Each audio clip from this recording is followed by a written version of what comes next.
this is the problem. The problem is like, I ask you a question and you say, well, you shouldn't say I love you unless you know you want to marry the person. Yeah.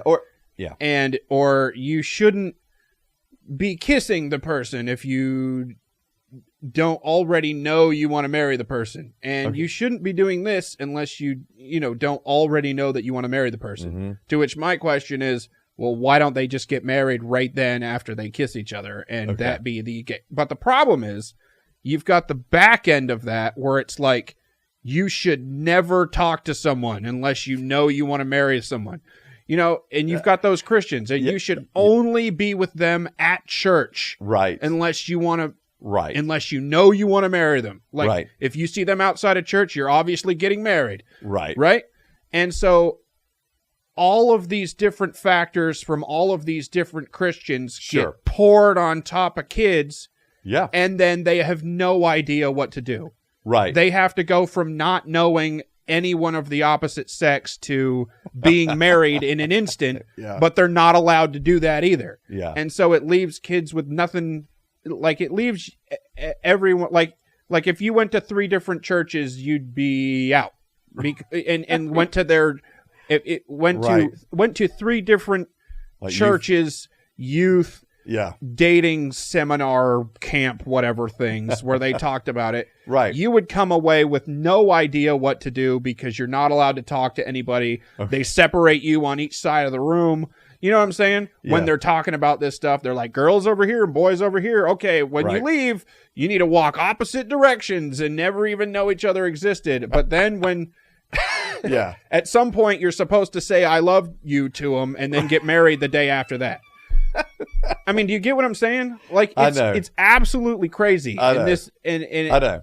I know, because there's the extremes, right? Yes. Yeah, I get it, and I agree with you. There are the extremes. There's two extremes on 2 ends of the spectrum. And I think there's actually a whole that other... are all encompassed in Christian, and I think there's actually another extreme in that I've seen in church too. The progressive Christians. Well, not even the progressive Christian. So, all right, let me do a few different ways. So, one, I agree with you. I think there's the hard line, Christian that's like, that's the parents, the ministers, the whatever that are like, you do not date, you do not talk, you do not socialize. Yeah. Like, I get that there's that, right? Yeah, and then you ask any of them, and they're like, yeah, we were all on each other's shit the first time we met each other. We met at a strip club and it just worked out for us. Yeah, right. It's just crazy. I know. And we came to Christ later on. Right. And, I know. And so, but yeah, no, I agree. There's this side that I think is actually completely unrealistic and unhealthy. Okay. And to be clear, I'm talking about American culture. Okay. American culture. Yeah. And so, I agree that's unhealthy. That's why I'm sitting here saying, actually, healthy dating is possible, and it's partly to get to know that other person, right? Mm-hmm. Because you've got to know, you've got to be able to talk, get to know the person, And so that's why I'm actually for dating. These people over here are anti-dating. Right. I mean, yes. Again, they may use the word courting. Right. But it's really anti-dating, and courting is only going to happen in the context of home or church. Right. And that's it. Right. And that's what it was like. It was like, I have to just be at church and hope some girl thinks I'm okay. And then hope that within our interactions at church where we weren't intentionally trying to get to know each other, right, that we somehow got to know each other. Like, I hope that she walks out in front of me at the same time during communion and our hands accidentally touch in the communion cup when we put our little wafers in. Like, that's what you have to do. And then hope that sparks something, but nobody can know, right, because you don't want to look like you're trying to have sex with them at church. Right. You know what I'm saying? And then you just hope that goes well. And then a day later you say, I love you. And then the day after that, you're getting married. So you're saying, and that's how dating works. So you're saying that's the way you heard it when you were in youth. That was the only way to get around everybody's expectations of what you were supposed to do. Okay. Was let's just hope things manifest themselves somehow. Okay, so that's out of the ether, right? So that's crazy. I mean, for real. Like, yeah, like that's how they presented it, right? And that's also, again, and I mentioned this book earlier, that whole I Kissed Dating Goodbye. Yeah, like a lot of churches embraced that concept, that mindset, and it looked like what you're talking about. Yeah, and it's crazy to me. And it was like, whatever, forget this. Yeah. I'm going to go do it the wrong way, because the right way is never going to happen. Right, because the problem is, too, then we're only talking to young people about dating. Right? Right. We're not talking, like, in other words, none of this, like, if that's dating the way you're talking about it, then none of that applies to an individual that's living outside the home. Yeah, to someone who's 30 years old. Yeah, 30 years old, 25 years old, 40 years old, whatever, right? And so that's why... Which is why I said at the beginning of last episode, or whenever I said it, that right, nobody talks to 30-year-olds about dating at church.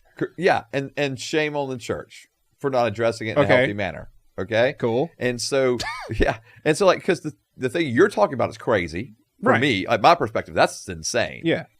The other insane part to me is the Christian parents who allow their kids to date in really in a manner that is maybe similar to what they did when they were in high school and those kind of things, of just go. And it's like they almost expect them. Oh, yeah, well, they're going to, the kids are going to date. They're going to have sex. They're going to, that's just normal. Yeah. That's just part of the process. And I'm like, but no, it doesn't have to be. Like, it doesn't have to be that way. But you do have Christian parents that think that way too. And that blows my mind. Okay. And so I get why you're talking about, if you're... I mean, isn't that true a little bit though? What's that? Like, kids are going to, like, I can tell them. Yeah. I can tell them it's wrong, but they're going to do whatever they want. Or you just said that. Yeah, or the parents, but what I'm saying is parents going, they're not even telling the kid that's wrong. Oh. They're not even telling the kid that they shouldn't do that. Oh. They're saying, yep, that's going to happen. You need condoms? Let me know. Right? Okay. Like, that's what I'm talking about. Okay. And so I think that's a whole different communication point to the young people. And so if you got this extreme over here, then this extreme over here. Yeah. And then, you've got the things that I've been talking about, and you're a young person, you're hearing, like you talked about, 3 different messages. Right. You would be absolutely confused. Yes. And so I don't disagree with I didn't hear that from anybody at any of the churches I went to. Right. No, I have been, so this is wild to me. So there was a church that I'm familiar with that the kids, instead of there was almost like a revival in the youth group, right? So like in other words, they were just like pursuing the Lord. The kids weren't drinking or partying. They were going to church on like Friday and Saturday nights and having worship services and like all this kind of stuff, right? Mm-hmm. And the parents actually got upset because the parents were like, no, but they're not really getting to live their best years, their high school years. Oh. Like they should be able to live their high school years. What the parents meant by that, they should be able to go drink, party, have sex, like experience life, whatever. Like, and they were actually mad and upset the kids weren't doing that, and they were coming to church. Mm-hmm. Like, and to me that, like, I was like, what are we talking about? Like, that's crazy. Like, in other words, I would be so excited if that was the reality for our kids or for the kids in our youth group. And they were like, no, we would rather be, and I'm not saying they have to be coming to church, but we would rather be worshiping the Lord. We'd rather be hanging out with our friends. We'd rather be, than going to do these other things. Man, I'd be thrilled if that was the status of like our youth group, or my child. And so I have seen it on this other side where parents who go to church every Sunday are just thinking, but their kids need to kind of go be kids. And that baffles me as well. Okay, so what do you tell all these groups of people that like what should a teenager know about dating that when they're getting all this information? I know. In church. I know. Well, and And also, what do the 30-year-olds do? Because nobody talks to those people. Yeah, so I guess there's a couple things. One, so if we're talking about teenagers and young people, right? They confuse the young people and then they neglect, give no direction to the 30-year-olds. 100% that's true. I mean, 100% that's true. I have a good friend, and he is, he's about my age, mid-40s, single, and he's part of a large singles ministry that actually he started, and it's interesting because within this singles ministry, and I say singles ministry, it's like a social media like connecting point, right? Mm-hmm. So they do retreats, they do trips, all this kind of stuff, as like they'll and it's I mean, I don't know, I think the number of followers, people in the group is like in the low thousands. Mm-hmm. And like they do these big retreats, these all that kind of stuff, but that's part of it. It's like, hey, we want to create environments where singles can actually get around each other, one, but then two, let's actually talk about what that looks like for us. Yeah. What does it look like for us as individuals in our 30s and 40s and 50s to date, right? What does that look like? And so now everyone go back to your individual hotel rooms and we'll see you at 7 a.m. Right. Individual hotel rooms. But I do think that's part of it. Like the person at the front desk just has porn coming down there. Oh my God. Unfortunately, that's a case. I know. Too. And so I do think that it's about what I'm getting to as well. Like that's sad to me that they have to actually have their own kind of like ministry that specifically addresses that he's had to create for this, because there's such a gap in this for Christian, singles in their 30s, 40s, 50s, late 20s, whatever it may be. 90s. Yeah, 90s, sure. And, but that's wild to me because that also means the church is not speaking toward it. Right. And so I think you bring up a really good point. The church should speak to all groups more on what actually healthy dating can look like. And to be honest with you, as you're sitting here talking about it, I'm sitting here going, man, I need to make sure I address this with the parents in our congregation who have children, right? They're still in the home. Like, what does it look like to parent your child through dating, and through this whole process? And so, because I do think a lot of it, for me, I think youth pastors and mentors can all say things, but to me, the individuals that have the greatest influence are actually the parents. And it gets down to crazy stuff like you can only date someone from our church. Okay, yeah, now that's nuts. And like you're just, I'm so boxed in that I'm just gonna go fuck everyone. Seriously, that's where you come to. It's like, screw it. Like you've put me in such a little thing that it's like, screw it. Like, what do you want me to do? Right. Like, yeah, it's created an impossible situation. Yes. Yeah. I can remember talking to parents one time, and they kind of had a mindset what you're talking about. Like, right, our kids aren't going to date. They're going to, and they're going to, they're going to have to, their boyfriend's going to have to come to the house, or not boyfriend, but the person who's interested in them. Yeah. Is going to have to come to the house. They will be allowed to court, but not date. All this kind of stuff. And I looked at them, I said, what happens when your child is no longer living with you? Yeah.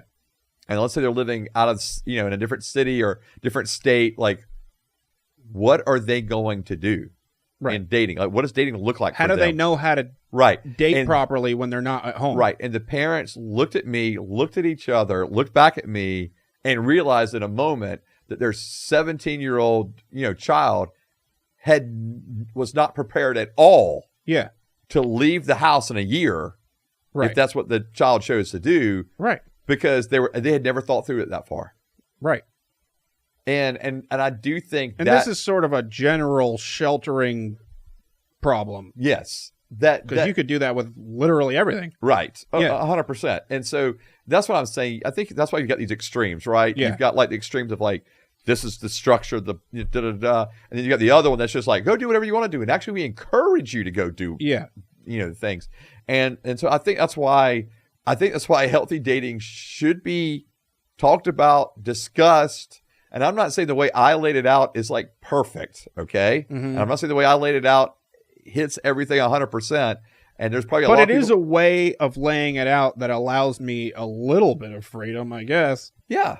Because we're not saying don't date. We're not saying don't hang out with the opposite sex. We're not saying don't go do things together. Like, right? Like, you've got... It's just the manner in which we approach it, you know? And keeping not just the physical boundaries, but also keeping some emotional boundaries by how quickly I say I love you or those kind of things. But then also saying, hey, we want to make sure God's part of this equation. And your process allows people of all ages to participate in what you laid out. I would hope so.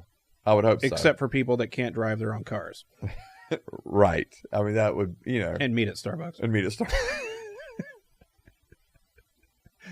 That's right. Maybe they have a Zoom call from Starbucks. Yeah. You're going to have to come to my house because quadriplegic. Right. Well, that's the case. Can't make it to Starbucks. If that's okay, you can go pick them up. If that's the case, right, you can go pick them up. So literally.